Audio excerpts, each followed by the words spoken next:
A doutora Kelly Verlo está aqui para ajudar a gente. Ela é geriatra. Obrigada pela sua presença, doutora. Boa tarde. E a gente também recebe aqui a Marciana, né?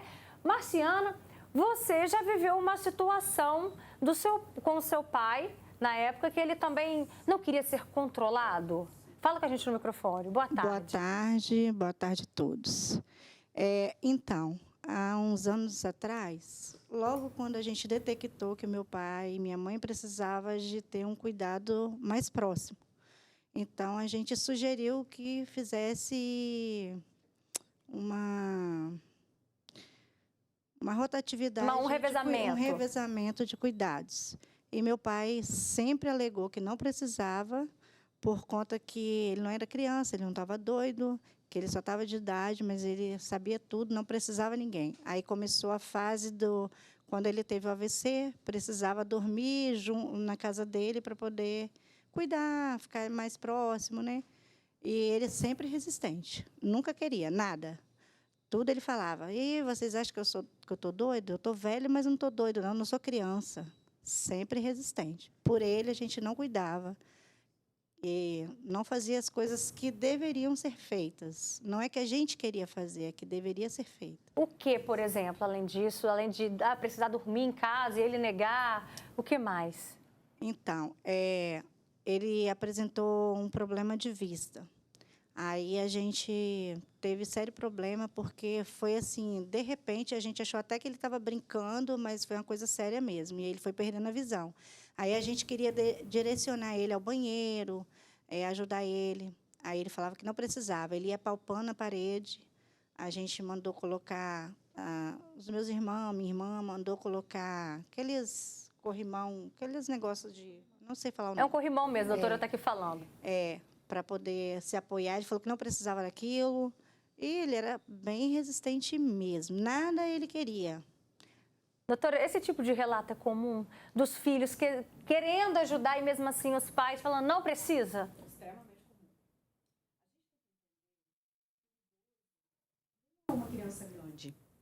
Ele já foi um adulto independente, autônomo, e, de repente, ele se vê sem a sua independência, sem a sua autonomia, quando ele se sente bem, quando ele ainda se sente funcional, ainda se sente produtivo. Então, é necessário, primeiro, uma avaliação clínica. Esse idoso tem condições de se manter em casa sob supervisão, distante dos filhos, de um vizinho, de amigos que são mais próximos? Esse é o primeiro ponto. Se tiver alguma doença que o impeça, isso tem que ser conversado com ele. Tem que ser exposto para ele que o isolamento vai trazer mais riscos para ele e vai fazê-lo perder cada vez mais essa independência e essa autonomia que ele tanto preza. Então, é extremamente importante o diálogo. Vocês chegaram a ter essa conversa com o seu pai? Sim, sempre. Sempre a gente colocava para ele, pai, o senhor precisa aceitar que hoje o senhor precisa de uns cuidados mais próximos, mais específicos, o senhor precisa tomar os remédios. Inclusive, ele teve Covid e precisou usar aquelas bombinhas, porque ficou com lesão no pulmão. Ele chegou um determinado tempo que ele falou, não quero mais usar, porque eu não preciso disso. E a gente falou assim, não, ele está lúcido, ele está respondendo por si, então vamos deixar, vamos respeitar o direito dele. E aí, quando chega nesse ponto, doutora?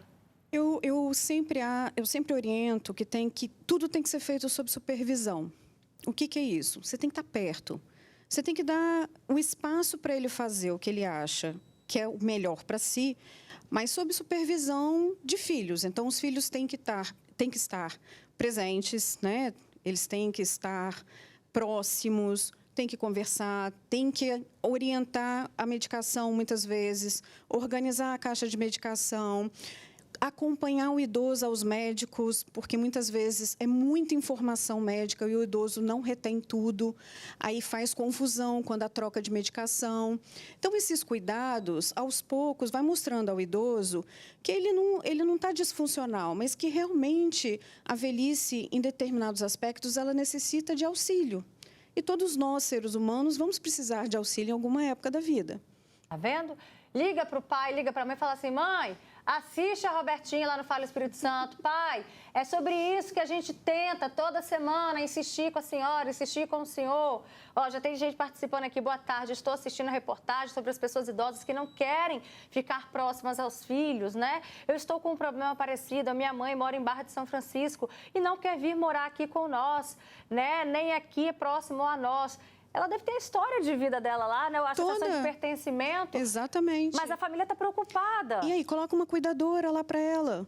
Conversa, põe alguém de confiança para estar próximo, para passar informação. Faça um revezamento. Ao invés do idoso ficar revezando de casa em casa de filho, cada filho vai visitar um fim de semana para ficar próximo, para verificar o que está acontecendo ao redor. Doutora, isso realmente é muito comum. Olha esse outro relato que chegou da Regiane da Serra. Ela diz, vivemos isso sim. Minha mãe nunca quis morar com os filhos. E olha que ela tinha 12 casas que poderia escolher, mas infelizmente não quis depender de ninguém. Tem gente dizendo, já com a minha avó, ela do nada falou que não era mais criança para ser cuidada, aí ela saiu de casa, ela foi parar no aeroporto de ônibus, só que uma amiga viu ela e pediu para ela esperar a minha mãe chegar. E ela voltou reclamando ainda. É uma situação até meio parecida com a da Maria Gladys, porque, olha, a da Maria já é a terceira vez que a família relata isso. Ela já foi parar lá em Minas Gerais. Então, a gente tem que avaliar se não há uma demência inicial começando, se tem algum outro transtorno psiquiátrico que está sem tratamento, que precisa de cuidados. Por isso que é necessário, quando acontece isso, eu sempre oriento a família a estar próximo do idoso, levar ao médico, fazer avaliações, verificar se está tudo bem. Se tiver funcional, às vezes é o filho que tem que se adaptar, às vezes, a essa nova rotina, porque é uma nova rotina. E aí, pode falar, Marciana. Olha, inclusive, os meus pais nunca foram ao médico, a lugar nenhum, sem que tivesse um acompanhante. Sempre fizemos questões de estar presente, acompanhar, por devido a várias situações, né? E, graças a Deus, nessa parte, quando antes dele precisar realmente, assim, ele pedia a alguém favor para fazer alguma coisa que ele não queria ir, mas ele foi resistente na questão, assim, que a minha irmã pegou eles para tomar conta, morar com ela, né? E aí, quando ela precisava sair para resolver alguma coisa, ela falava, alguém fica aqui com mãe, com pai? Ele falava, precisa não, ficar ninguém aqui não, eu e sua mãe fica muito bem, a gente fica muito bem. Mas o medo de levantar, escorregar, cair, dar uma tontura, passar mal, sempre, acompanhamento foi sempre. Eu tenho minha mãezinha. E essa recusa, às vezes, acaba até que dá mais trabalho ainda, né? Sim. Ele só nunca foi teimoso de fazer nada assim que viesse a causar algum problema. E, infelizmente, hoje ele não está entre nós mais. Tem um ano que ele faleceu, em agosto, fez um ano. Tem minha mãezinha, que vai fazer 91 em dezembro. Mas está bem. Minha mãe é 1000%, tomar conta dela, tudo tá bom, ela agradece tudo. Meu pai que era meio resistente. E olha só, quando mesmo assim... A mãe tá ótima, né? Que bom, que benção. E quando mesmo assim o idoso não aceita, quando ele não quer ajuda de jeito nenhum, a gente entrou em contato com a doutora Milena Girelli. Ela é delegada da Delegacia Especializada em Proteção à Pessoa Idosa. E aí, você sabe o que fazer nessas situações? Vamos ver, então. Quando o idoso ou uma idosa não aceita essa ajuda, a gente tem que ter muito cuidado. Tem que olhar com empatia, tem que ter uma escuta ativa para entender os motivos dessa recusa. Porque muitas vezes essa recusa é o medo de perder a independência. Porque a gente verifica que às vezes os familiares, por amor, acabam infantilizando esse idoso, essa idosa. E não é porque a pessoa é idosa que ela é incapaz. Mas há situações, sim, que essa pessoa idosa, ela acaba tendo a capacidade de discernimento reduzida.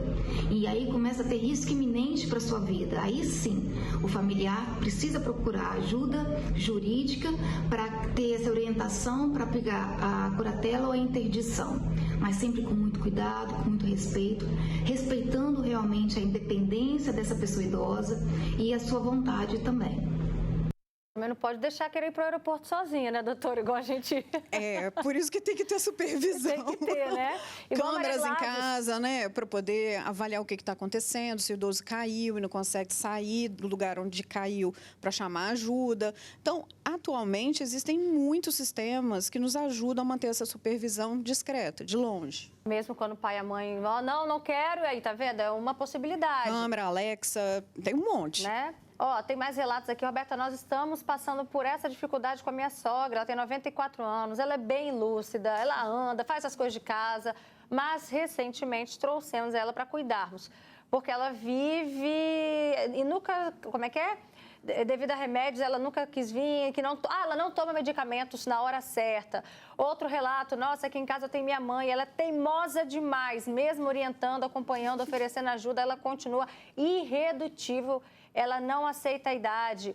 Meu pai expulsa os filhos, a cuidadora quase surta com ele. Olha que... a doutora está aqui, que ela sabe muito bem como é que é essa realidade. É daí para mais, doutora? É assim... É isso que a delegada falou, sabe? A gente não pode infantilizar. Eles não viraram criança. Eles só são adultos mais velhos. E, poxa, como que você vai anular uma vida inteira? E agora você vai assumir a vida pela pessoa. Não dá, eles vão se rebelar. Eles vão ficar revoltados. Eles vão ficar teimosos, né? Porque eles querem a vida deles. E a gente, muitas vezes, ela falou muito bem, naquele amor todo, muitas vezes a gente vai atropelando a vida deles. E é por isso que tem que conversar bastante. É isso aí, é estar perto, mas sem dominar a vida. É difícil, é um dia de cada vez. Quando há doença que precisa de interdição, aí o negócio muda de figura. Mas quando estão lúcidos, orientados e sabem muito bem o que querem, a independência e a autonomia tem que ser respeitada ao máximo. Tá certo, doutora. Obrigada pela sua participação. Obrigada pelo convite. Marciana, obrigada também por ter vindo aqui. Obrigada a você. Tá bom? Fica com a gente que daqui a pouquinho a gente vai ali para o nosso espaço gourmet, tá?